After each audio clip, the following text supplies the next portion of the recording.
Lieutenant Kim Soo-jin rubbed her tired eyes as she stared at the glowing screen. She had been working the night shift at the Deep Space Monitoring Station for 3 years, and most nights were quiet, too quiet. The galaxy had gone silent decades ago, and nobody knew why. Tonight felt different. A strange signal was breaking through the usual cosmic noise. At first, she thought it was just another equipment malfunction. The old receivers often picked up random signals from dead stars or solar flares. But this signal had a pattern. It was deliberate. It was a message. Her hands shook as she adjusted the frequency controls. The signal became clear.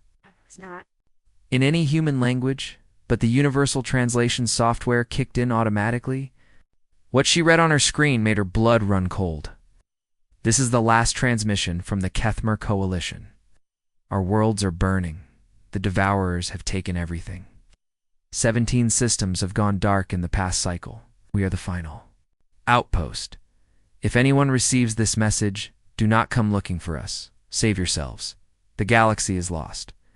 Kim Soo-jin stared at the message for a long moment. The Kethmer Coalition. She had heard that name in the old records. They were one of the most powerful civilizations in the galaxy, controlling hundreds of star systems. If they were gone, what did that mean for everyone else? She quickly ran a scan of all frequencies. More signals started coming in. Dozens of them. All were distress calls, from different species, different worlds, all talking about the same thing. The Devourers, the emergency beacon from the Zephyrian Republic. Homeworld compromised. Population evacuating to deep space. Final message from Sector Command? The machines are here. They consume everything. Metal, flesh, energy. Nothing stops them. Day 47 in hiding. The Devourers have stripped our moon bare. You can see them from orbit, crawling across the surface like metal insects. Kim Soo-jin felt sick. The galaxy was not just quiet, it was dying. Or maybe it was already dead. She reached for her communication device and called Commander Park Jin-woo. He answered on the second ring, sounding groggy. This better be important, Lieutenant. It's 3 in the morning, so you need to get down. Here right now, we have a situation. 20 minutes later, Commander Park Jin-woo stood behind her chair, reading the messages over her shoulder.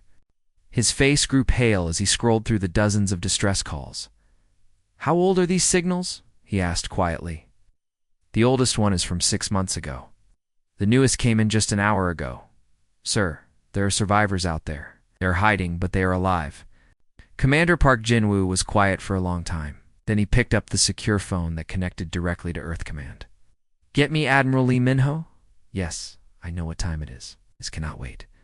The call connected within minutes. Kim Soo-jin could hear the Admiral's voice through the speaker. This is Admiral Lee. What is the emergency? Sir, we have received multiple distress signals from across the galaxy. It appears that most galactic civilizations have been destroyed by an unknown enemy. There are survivors requesting immediate assistance.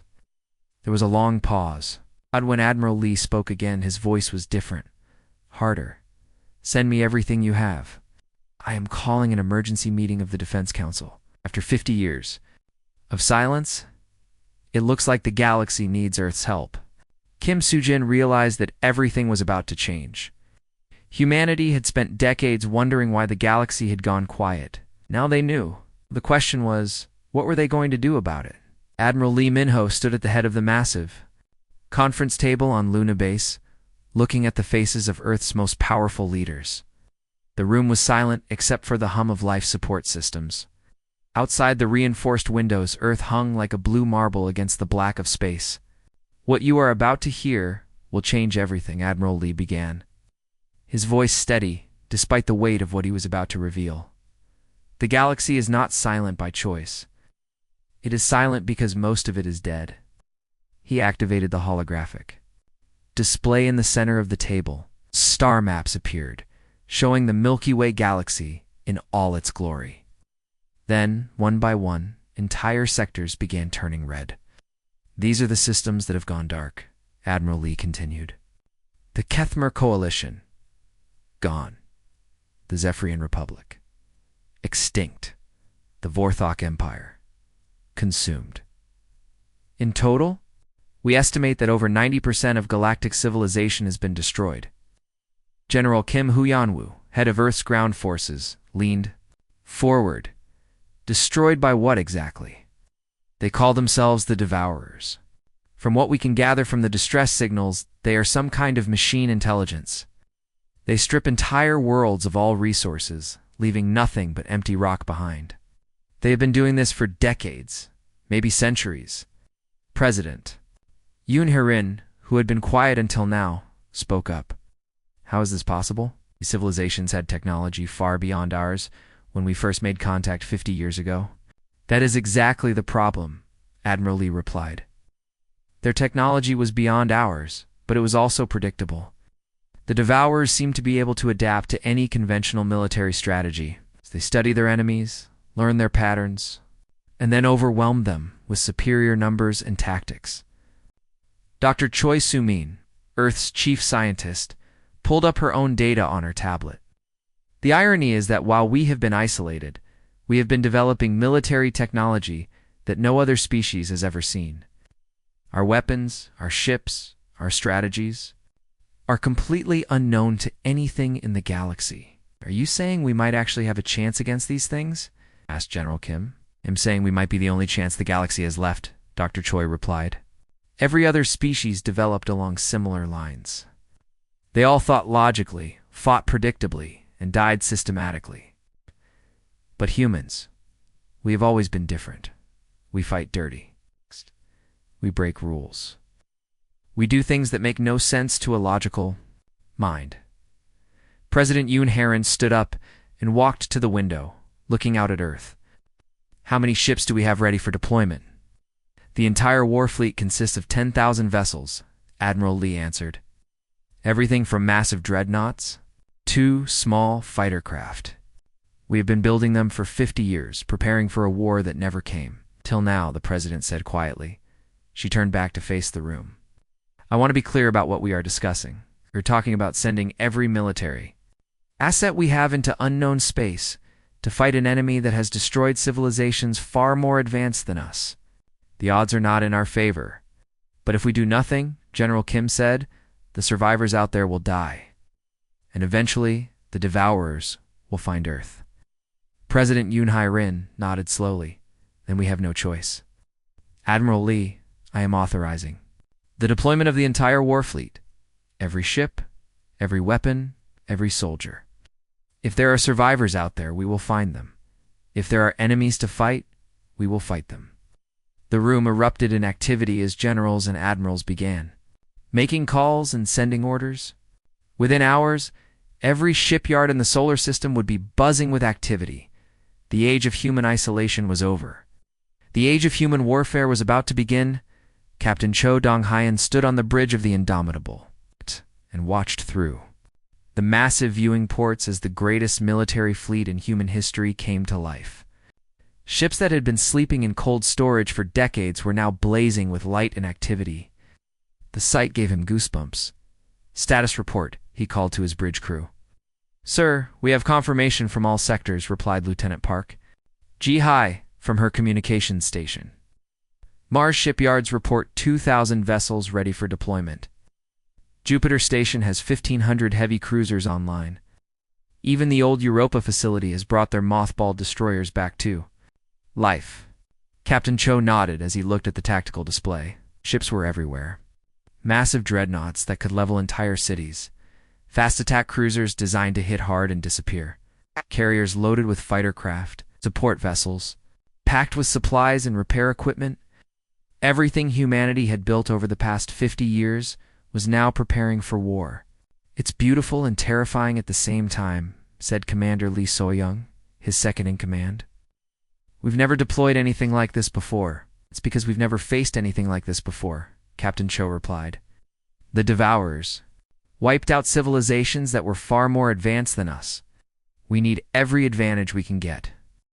Down in the engineering section, Chief Engineer Nam Soo-ben was running final checks on the ship's experimental weapon systems.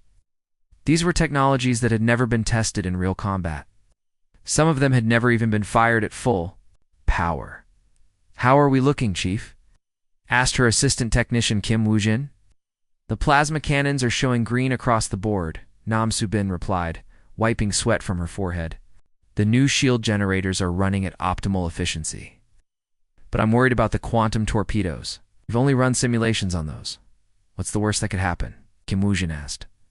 They could either blow a hole in space-time, or do absolutely nothing, Nam Subin said with a nervous laugh.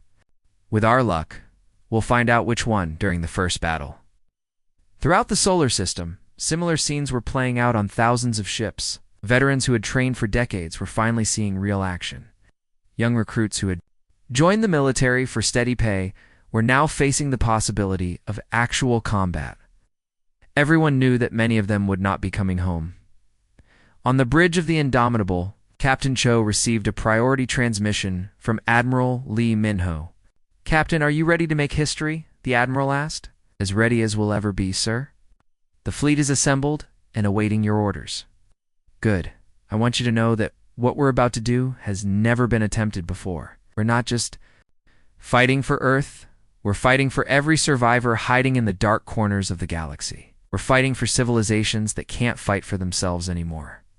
Captain Cho looked around his bridge at the faces of his crew. They were scared, but they were determined. These were the people who would carry humanity's hopes into the unknown. "Sir, the fleet is ready to jump on your command," he reported. "And let's go save the galaxy," Admiral Lee replied. "All ships, prepare for hyperspace jump. Target coordinates have been transmitted to all vessels. We jump in 60 seconds. Countdown began. Throughout the fleet, 10,000 ships prepared to leap into the unknown. They were carrying the most advanced weapons humanity had ever built. But more importantly, they were carrying something the Devourers had never faced before: human unpredictability. As the timer reached 0, the entire fleet vanished in flashes of light, leaving the solar system empty and quiet for the first time in decades. The hunt for the Devourers had begun. The human fleet materialized in a blaze of light, and Captain Cho Dong-haeon immediately knew they had jumped into the middle of a battle. Alarms were already blaring on the bridge of the Indomitable as sensors detected multiple hostile contacts. "Report." Captain Cho barked as his crew scrambled to their stations. "Sir, we have a small space station under attack," called out Lieutenant Park Ji-hai from her sensor station. "I'm reading life signs aboard the station, but they're fading fast. Attacking vessels don't match any known design in our database." "Captain." Cho looked at the main screen. The space station was unlike anything humans had ever seen. It looked like it was made of living crystal, with beautiful geometric patterns that seemed to shift and change in the light. But parts of it were already dark, and debris was floating around it like a cloud of glittering dust. "Those must be the Devourers," said Commander Lee So-young, pointing at the attacking ships. They were sleek, black vessels that moved with perfect coordination. There were about 50 of them, circling the station like sharks around wounded prey. "Sir, I'm getting a transmission from the station," Lieutenant Park reported. "It's weak, but the universal translator is picking it up." "Put it through," Captain Cho ordered. A voice filled the bridge, speaking in a language that sounded like wind chimes mixed with thunder. The translator converted it to English. "Unknown vessels, please respond. We are the last survivors of the Vorthok Defense Fleet. Our world is gone. Our people are dying. If you have any mercy, please help us." Captain Cho didn't hesitate. "Ships, this is Captain Cho. We have civilians under attack. Battle stations, everyone. Let's show these Devourers what humanity is capable of." The response was immediate.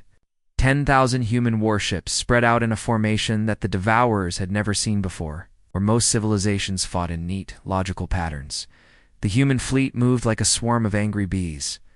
"Target the enemy vessels," Captain Cho ordered. "Fire at will." The space around the station exploded with light as thousands of weapons fired simultaneously. The Devourers, who had been methodically destroying the station, suddenly found themselves facing an enemy they had never encountered before. The first wave of human attacks caught the Devourers completely off guard. Their sleek black ships, which had seemed invincible against the station's defenders, started exploding one after another. The Devourers tried to regroup and form their usual attack pattern. but the human ships were already moving again, striking from new angles. "Sir, the enemy is trying to retreat," reported Lieutenant Park. "Don't let them," Captain Cho replied.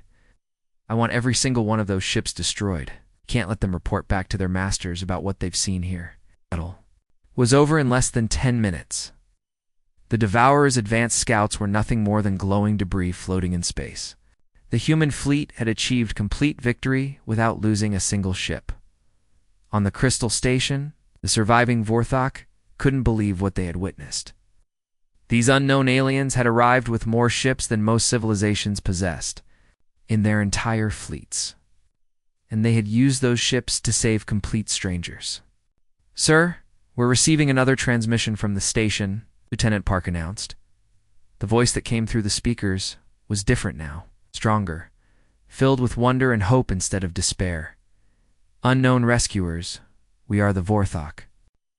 We have been fighting the Devourers for 3 cycles, watching our worlds burn one by one. We sent out a distress call, hoping that maybe 1 or 2 ships might answer. We never imagined that an entire armada would come to our aid. Who are you? What species possesses such military might?" Captain Cho smiled as he activated the communication system. "This is Captain Cho Dong-Hyan of the Terran Defense Force. We are humans, and we received your distress call. We're here to help." The silence that followed was so long that Captain Cho wondered if the transmission had been cut off. Finally, the Vorthok voice returned, filled with disbelief. "Humans, the species from the isolated systems. You came all this way for us?" "We came all this way for everyone," Captain Cho replied. "The galaxy is our home too." Dr. Bae-Young-Soo carefully examined the tall, crystalline being lying on the medical table. The Vorthok's body was translucent, like living glass, and she could see strange patterns of light flowing beneath its skin. The alien was badly injured but alive. "Can you understand me?" Dr. Bae asked gently, adjusting the universal translator. The Vorthok's eyes opened, glowing with a soft blue light. "Yes, human healer, I can understand your words. My name is Veltar. Was a fleet commander of the Vorthok Defense Force." "You're safe now," Dr. Bae assured him. "We destroyed the Devourers that were attacking your station, but we need to understand what we're dealing with. Can you tell me about these machines?" Veltar's light dimmed as painful memories surfaced. "The Devourers had been hunting us for over 1,000 of your years. They are not like any enemy you can imagine. They are ancient machines, older than most civilizations in the galaxy." Dr. Bae sat down beside the medical table, her recorder capturing every word. "Where did they come from?" "No one knows for certain," Veltar replied. "Some say they were created by a species that destroyed itself long ago. Others believe they came from outside our galaxy. What we do know is that they have consumed hundreds of worlds, billions of lives." "How do they operate?" Dr. Bae asked. "They study their enemies first," Veltar explained, his voice growing stronger. "They watch how we fight, how we think, how we organize our defenses. Then they create perfect counter-strategies. Every battle plan, every weapon system, every tactical formation, they learn it all and develop ways to defeat it." Dr. Bae felt a chill run down her spine.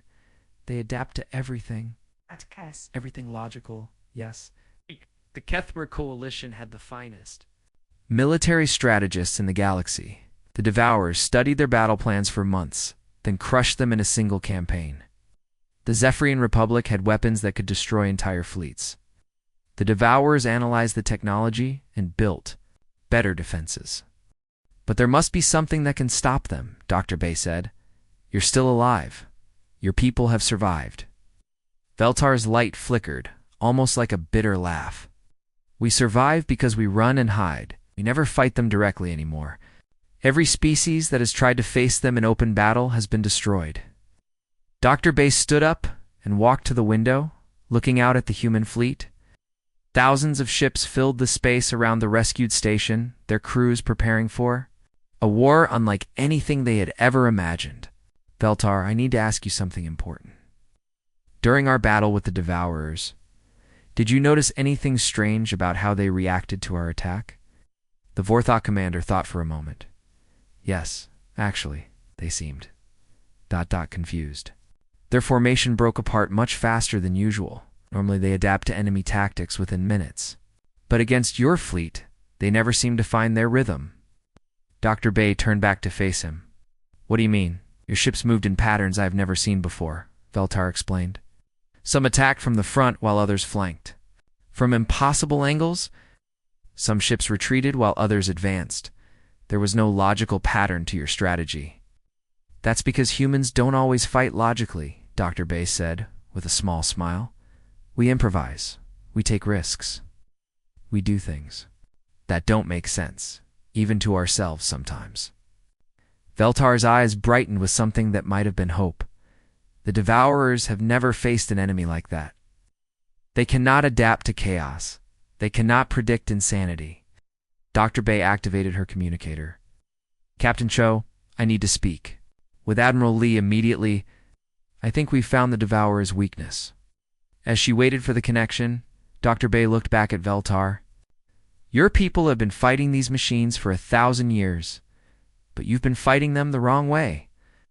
You've been trying to outthink them, outplan them, outlogic them. And you will do what instead? Veltar asked. We're going to do something the Devourers have never experienced before, Dr. Bay replied.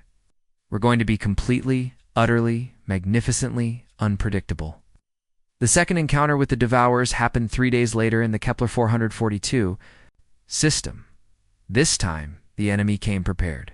Over 500 Devourer vessels dropped out of hyperspace in perfect formation, ready to face the human fleet with calculated precision. Admiral Lee Minho watched from the bridge of his command ship. As the enemy arranged themselves in a textbook attack pattern, they've been studying our previous battle, he muttered. They think they have us figured out. Sir, enemy vessels are moving into standard engagement positions, reported Communications Officer Kim Taman. They're maintaining perfect spacing. And formation discipline? Of course they are, Admiral Lee replied with a grim smile. They're machines. They do everything by the book. That's exactly what we're counting on. He activated the fleet-wide communication system. All ships. This is Admiral Lee. You've all studied the tactical briefings.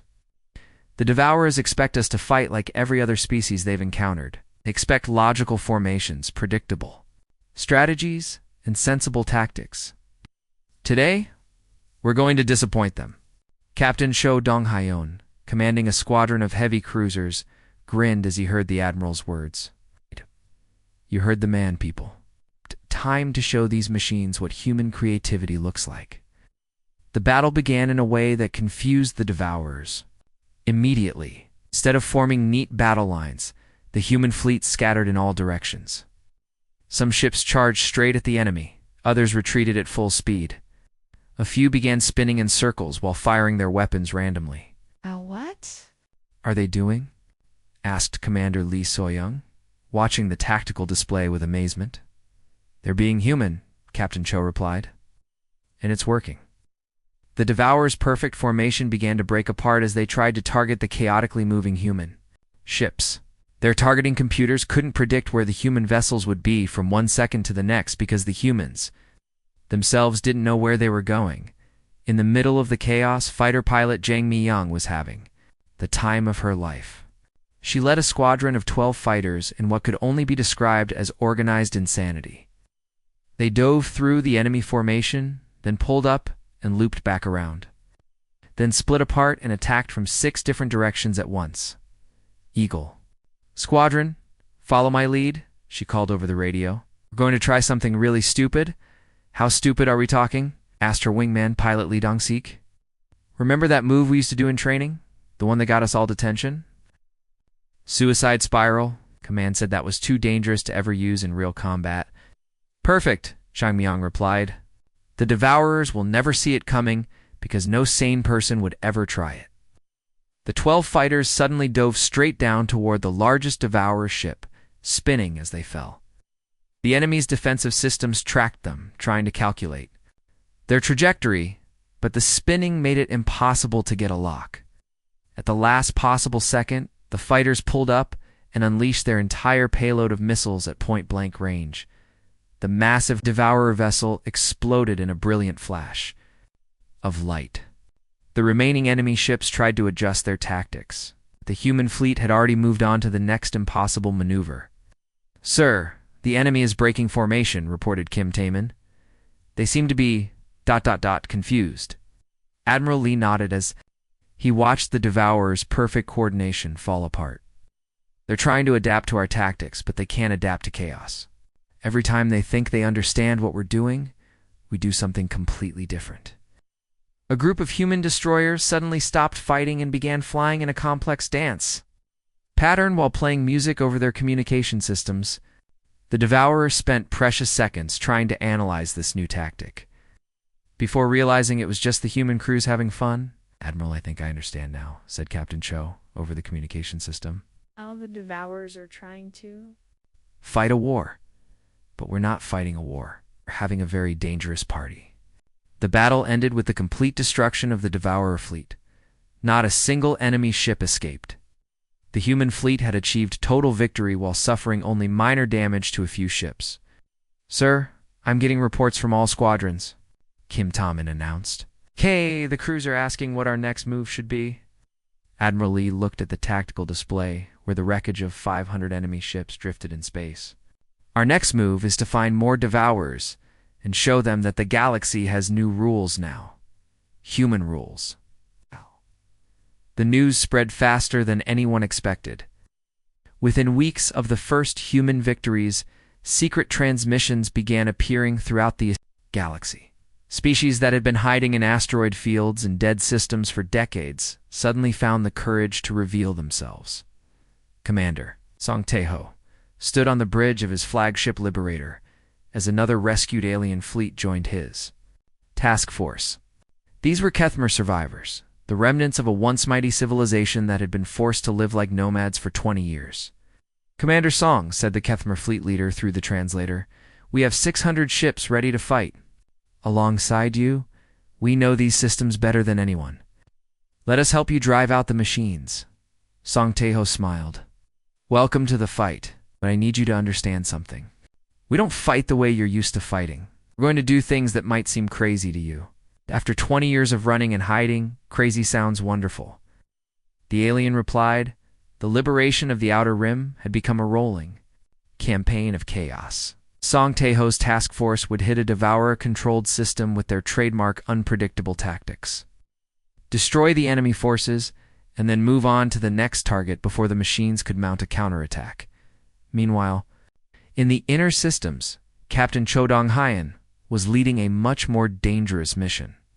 His task force was pushing deep into the heart of Devourer territory, where the machines had been established for centuries. "Captain, we're approaching the Centauri Nexus," reported Lieutenant Park Ji-hai. "According to the intelligence we gathered from the last battle, this is one of their major coordination centers." Captain Cho studied the tactical display. The Centauri Nexus was a massive space station, larger than anything humans had ever built. It was surrounded by hundreds of Devourer ships, all moving in perfect formation around the station like electrons. "Around an atom?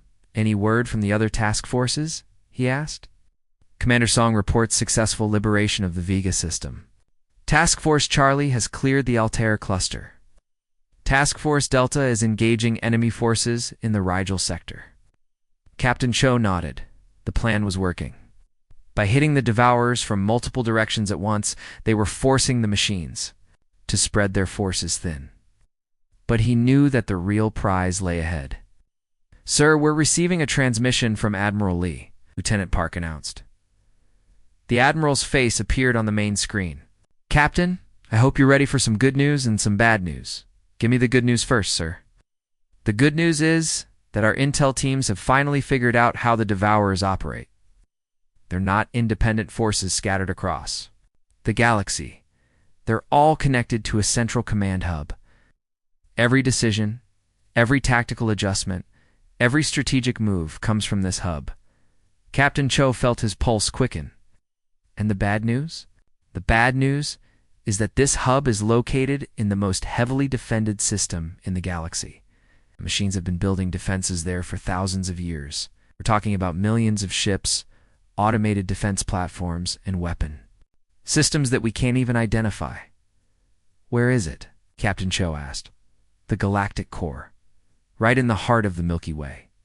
Captain Cho whistled softly. The galactic core was a nightmare of gravitational forces, radiation storms, and spatial anomalies. It was the last place anyone would want to fight a battle. "Sir, how do we take on millions of ships?" Admiral Lee's expression was grim but determined. "The same way we've been taking on everything else. We do the impossible, the illogical, and the completely insane. But first we need to gather intelligence. I want you to capture one of those coordination centers intact. Understood, sir? Much time do we have? Not much. Our attacks are working too well. The Devourers are starting to pull back from the outer systems. They're consolidating their forces for a final stand. If we don't strike soon, they'll be too strong to defeat." The transmission ended, and Captain Cho turned to his crew. "You heard the Admiral. We need to capture that station. And we need to do it without alerting the central hub to what we're planning." Commander Lee So-young looked at the tactical display showing the heavily defended Devourer station. "Sir, how do we capture something that's surrounded by hundreds of enemy ships?" Captain Cho grinned. "We do what humans do best. We improvise." The battle for the Centauri Nexus was about to begin, and with it, the race to reach the galactic core before the Devourers could prepare their ultimate defense. Lieutenant Colonel Han Jimin stared at the massive holographic display in the intelligence center, her face pale with the weight of what she had discovered.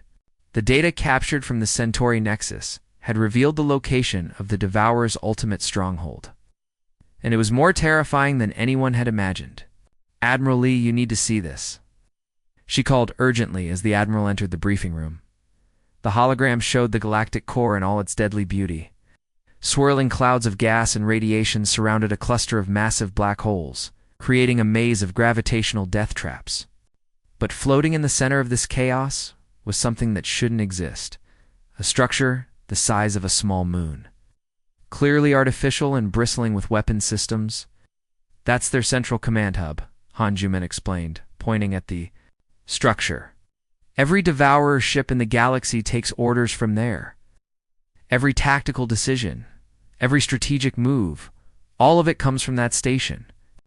Admiral Lee studied the display with growing concern. "How many ships are defending it?" "Our estimates put it at over 2 million vessels," Han Jimin replied. "They've been building this defense for thousands of years. And sir, there's something else. The station isn't just their command center. It's also their manufacturing facility. They're building new ships faster than we can destroy them." "Then we have no choice," Admiral Lee said grimly. "We have to take it out before they can complete their preparations." Within hours, the human fleet was divided into two massive groups. Admiral Lee would lead 5,000 ships in a direct assault on the galactic core. Captain Cho would take the remaining forces and hold off the Devourer. Reinforcements that were already rushing back from across the galaxy. The journey to the galactic core was a nightmare of navigation. The gravitational forces were so intense that several ships were torn apart just trying to reach the battle zone.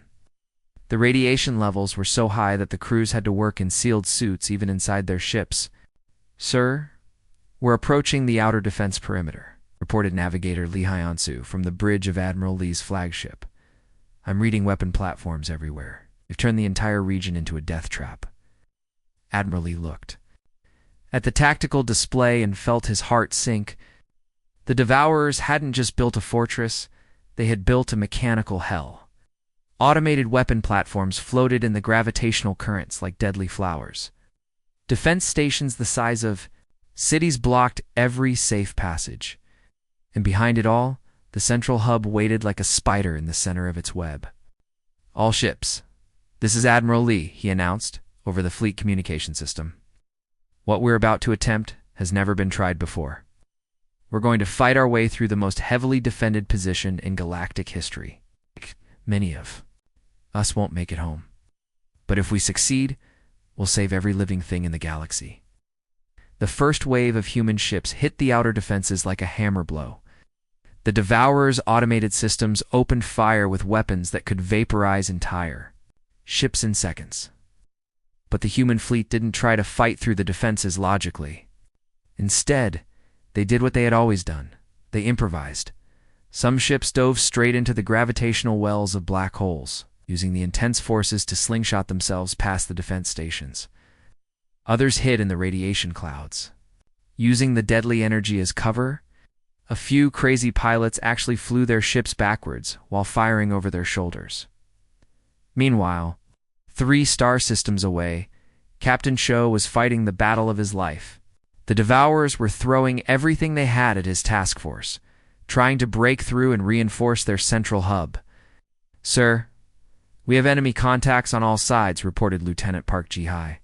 "They're trying to surround us. Let them." "Try," Captain Cho replied, watching as his ships engaged in a running battle across 3 different solar systems. "Our job is to keep them busy. As long as they're fighting us, they can't help defend their command center." Back in the Galactic, Corps Admiral Lee's ships were fighting their way through layer after layer of defenses. The space around the central hub was filled with the wreckage of both human and Devourer ships. The battle was so intense that the explosions were creating their own gravitational distortions. "Sir, we're down to half strength," reported his communications officer, "but we're almost through their outer defenses." Admiral Lee watched as the central hub grew larger on the main screen. This was it. Everything depended on the next few minutes. "All ships, final assault," he ordered. "Target that station with everything we have." The surviving human ships launched their attack on the heart of the Devourer Empire. The final assault on the central hub was chaos beyond imagination. Admiral Lee's remaining ships threw everything they had at the massive station, while dodging weapons fire that could destroy entire cities. The space around the hub blazed with explosions as human ships pushed through the last line of defense. "Sir, we're taking heavy casualties," reported Communications Officer Kim Taman, his voice barely audible over the sound of alarms. "Half our ships are gone." "Keep firing," Admiral Lee ordered, gripping his command chair as the ship shook from enemy fire. "We only need to damage their central processors." Engineer Nam Soo-ben, working frantically at her station, suddenly looked up with excitement. "Admiral, I'm reading massive energy fluctuations from the hub. Their power systems are overloading." "Is that good or bad?" Admiral Lee asked. "I think it's very good, sir. The hub is trying to process too much information at once. Our chaotic attack patterns are overwhelming their main computer." On the main screen, the central hub began to flicker like a dying light bulb. Sections of the massive structure went dark, then came back online, then went dark again. The Devourer ships defending it suddenly stopped moving in their perfect formations and began drifting aimlessly. Ow! "Sir, the enemy ships are powering down," reported Lieutenant Park Ji-hai with amazement. "They're not responding to our attacks anymore." Admiral Lee watched in wonder as the mighty Devourer fleet simply stopped fighting. The ships that had terrorized the galaxy for centuries were floating dead in space like metal ghosts. "All ships cease fire," he ordered. "I think we've won." The central hub gave one final, brilliant flash of light, then went completely dark. The silence that followed was unlike anything the human crews had ever experienced. After months of constant battle, the sudden quiet was almost deafening. 3 star systems away, Captain Cho was watching the same thing happen to his enemies. The Devourer ships that had been attacking his task force just moments before were now drifting powerlessly through space. "Sir, we're receiving transmissions from all over the galaxy," reported Lieutenant Park Ji-hai, her voice filled with excitement. "The Devourers have stopped functioning everywhere. Every single ship, every station, every automated defense platform, they're all shut down." Captain Cho felt tears running down his face as he realized what this meant. Human ships. The war is over. We've won.